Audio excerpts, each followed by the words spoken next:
तो जयपुर में हेरिटेज नगर निगम के चुनाव के दौरान ईवीएम में खराबी की शिकायतें मिली। सिविल लाइंस विधानसभा क्षेत्र के 4 बूथों पर मॉक पोल के दौरान ईवीएम बदली गई।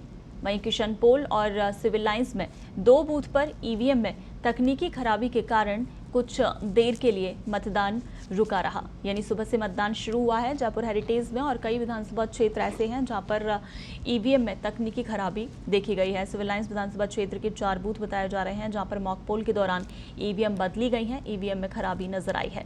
इधर सिविल लाइंस में भी 2 बूथ जहां पर ईवीएम में तकनीकी खराबी के कारण कुछ देर के लिए मतदान रुका रहा है।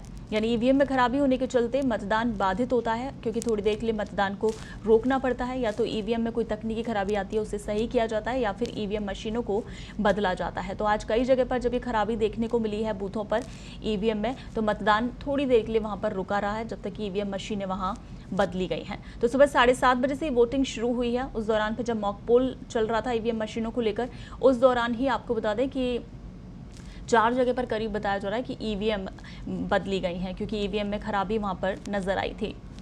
उसके अलावा सिविल लाइंस क्षेत्र में भी जहां 2 बूथ थे उन पर बताया गया है कि ईवीएम में तकनीकी खराबी आई थी, जिसके चलते वहां भी ईवीएम मशीनें बदली गई हैं। तो ईवीएम इन चुनावों में जब ईवीएम मशीनों से चुनाव होते हैं तो इस तरह की जो तकनीकी खामियां हैं वो ईवीएम मशीनों में हर बार देखने को मिलती हैं, और इस बार भी यही हुआ है। ईवीएम मशीनें जो कि खराब हुई हैं, तकनीकी खराबी के कारण वहां पर मतदान बाधित हुआ, क्योंकि मतदाता पहुंच गए थे बूथों पर मतदान के लिए, लेकिन अचानक से ईवीएम में खराबी आने के चलते मतदान को कुछ देर के लिए वहां पर रोकना पड़ा है। ऐसी स्थिति कई जगह कई बूथों पर देखने को मिली है। सिविल लाइंस में भी 2 बूथ देखने को मिले हैं ऐसे जहां पर ईवीएम में ये खराबी हुई, और उसके चलते मतदाताओं को थोड़ी देर रोकना पड़ा, यानी मतदान करने में विलंब हुआ। तो कई जगह से इस तरह की शिकायतें, इसके अलावा और भी कई तरह की शिकायतें देखी जा रही हैं। कहीं पर जो कर्मचारी हैं उनकी तबीयत खराब होने की जानकारी भी सामने आ रही है, लेकिन ज़्यादातर शिकायतें जो हैं वो ईवीएम को लेकर ही मिल रही हैं कि ईवीएम में खराबी हुई है।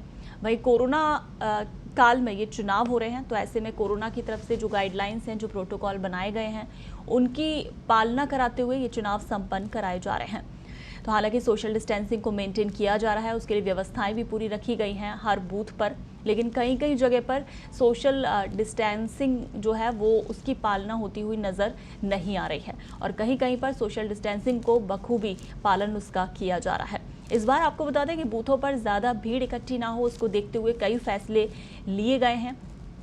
जैसे कि जो प्रत्याशी समर्थक हैं उनको किसी भी तरह की एंट्री वहां नहीं दी जा रही है, और जो मतदाता हैं मतदान करने पहुंच रहे हैं उनको मतदान के बाद सीधे वहां से उनके घरों के लिए रवाना किया जा रहा है। ऐसे कोई गुट बनाकर वहां बूथ के बाहर या अंदर किसी भी तरह से कोई खड़ा नहीं रह सकता है संक्रमण को देखते हुए।